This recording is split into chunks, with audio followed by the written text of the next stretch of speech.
Hello and welcome to our next instalment of our journey through Twelfth Night. Thank you for joining me once again.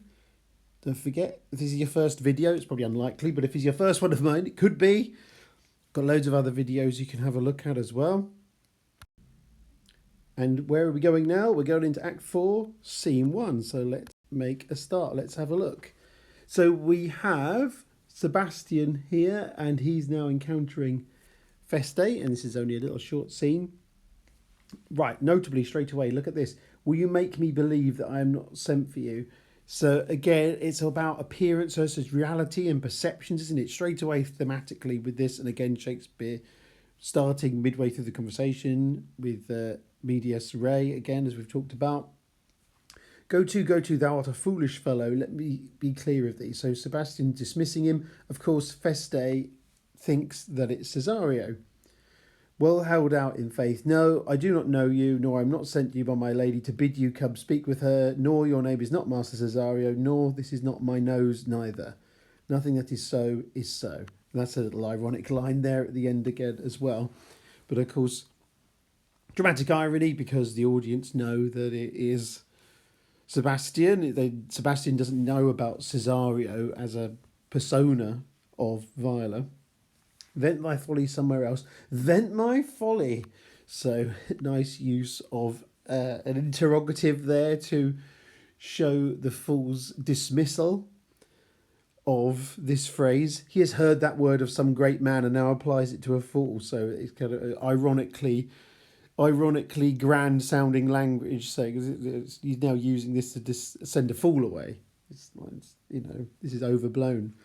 Vent my folly, so there's that repetition there as well. I'm afraid this great love of the world will prove a cockney. I prithee now ungird thy strangers and tell me what I shall vent to my lady. Shall I vent to her that thou art coming? So the repetition of using this same verb, the fool is mimicking, mocking Sebastian's overly grand language there. And again, there's an interesting thing here with social status as well, because notice that Sebastian, go to, thou art a foolish fellow. So Sebastian is socially higher than Feste, so can use that kind of pronoun to dismiss him. But what you have is again, the fool tends to challenge these social structures, doesn't he? Because the way that he talks back to Sebastian, and it's part of the fool's role, isn't it, in the name of comedy, but the way that the fool Feste deconstructs Sebastian's language here is really interesting. And I think it's another sign of established social order being disrupted in the play as well. I prithee, foolish Greek, that's being sarcastically used, as in to say like he's a wise philosopher, so that's being sarcastic. If you tarry longer, there's money for thee. If you tarry longer, I shall give worse payments. So that's actually, in terms of pragmatics, that's a thinly veiled threat. By my troth, thou hast an open hand. These wise men that gives fools money get themselves a good report after 14 years' purchase. Shakespeare here is using bathos because he builds up the comedy. This is actually more, in many ways, more irony as well. So, aren't you generous? And these wise men that give fools money get a good report from the fools after doing it for 14 years. So the again, taking the meaning of this really is that Sebastian hasn't given him a lot of money. That's the joke there with it. And we have more misunderstandings here because we have Andrew, Toby and Fabian appear. Now, sir, have I met you again? Here's for you. So Andrew just comes in, Sir Andrew thinks it's Cesario and hits Sebastian.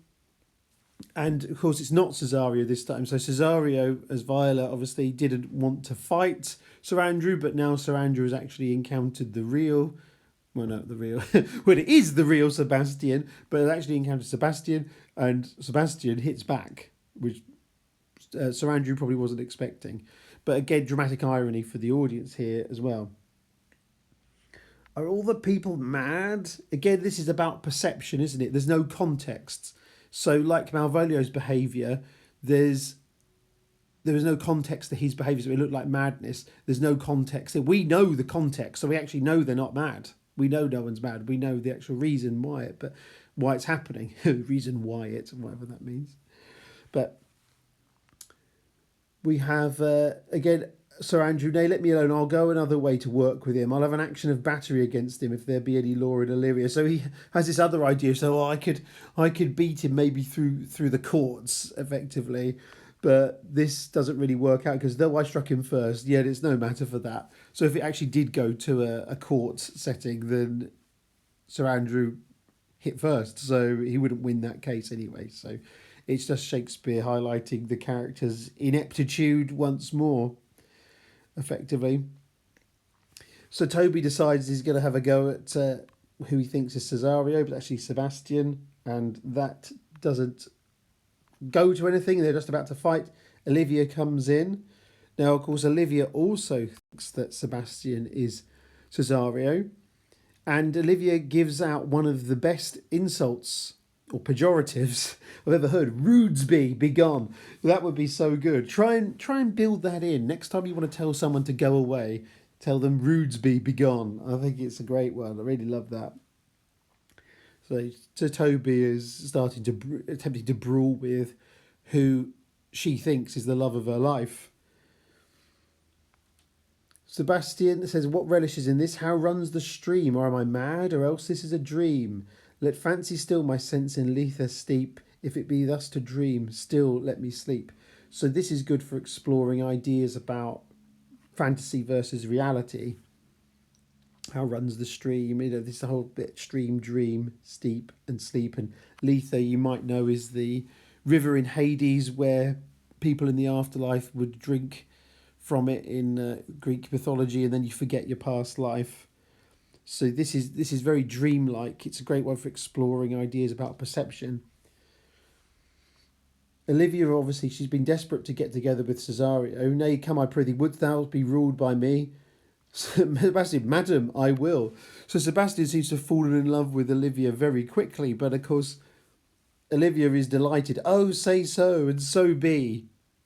And actually, as well, that's a great line as well. For again, it's asserting a new reality, isn't it? Oh, say so, and so be. Sebastian agrees. Yeah, I'll be with you, and I'll marry you, and boom. And then also look about more social conventions being flipped round. It's Olivia proposing to Sebastian there as well, isn't it? So it's normally traditionally the man proposing to the woman, especially in Shakespeare's time. So another inversion of social order. Anyway, that was Act 4, Scene 1. Real quick one. Thank you for joining me. Join me on the next one. Like, comment, subscribe, other videos. And have a great day or night, whatever you're doing. Thank you. Goodbye.